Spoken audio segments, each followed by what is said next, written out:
देखिए, जब जब ऋषि मुनि एकत्रित होते हैं तब तब एक ही प्रश्न होता है कि आने वाली इस मानव जाति का कल्याण कैसे हो। देखो, हम लोग किसी भी अभिमान में, किसी भी कारण से अगर अपने कल्याण से दूर हैं तो ये हमारा दुर्भाग्य है, बहुत दुर्भाग्य है। मनुष्य जीवन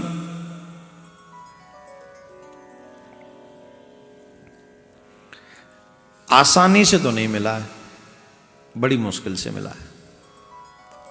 और इस मनुष्य जीवन को हम लोग यूं ही बर्बाद कर दें तो हमसे बड़ा दुर्भाग्यशाली कौन होगा।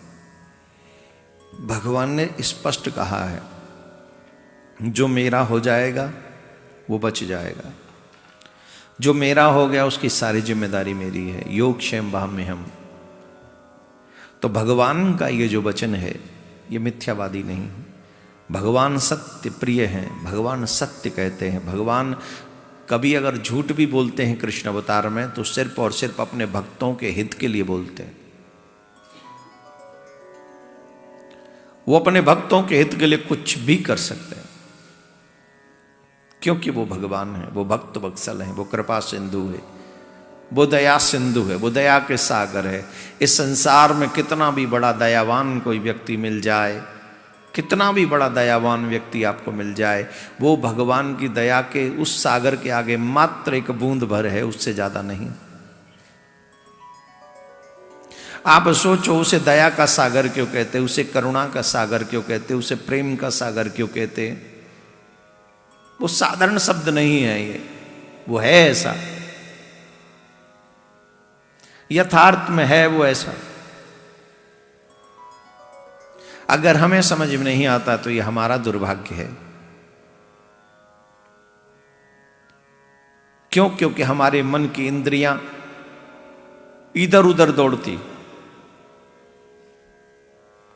हमारे मन की इंद्रियों की दुर्गति के कारण ही हमारा जन्म भी दुर्गति के रास्ते पर चला जाता है।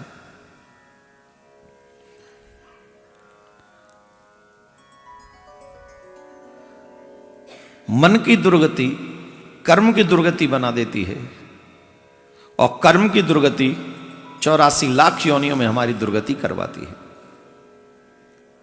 सब कुछ डिपेंड है तुम्हारे मन की गति पर, किधर जा रहा है तुम्हारा मन। तुम्हारा मन जिधर जा रहा है तुम्हारी गति वैसी ही होनी है। सदमार्ग पर जा रहा है तो सदगति होगी, कुमार्ग पर जा रहा है तो दुर्गति होगी। ये अकाट्य सत्य है, इसे कोई टाल नहीं सकता। हम सबको चाहिए कि हम और आप सभी इन बातों को समझकर अपने मन को सत्संग में लगाएं, क्योंकि जब तक हमारा मन सत्संग में नहीं लगेगा तब तक हमारी इस मन की दुर्गति होती ही रहेंगी।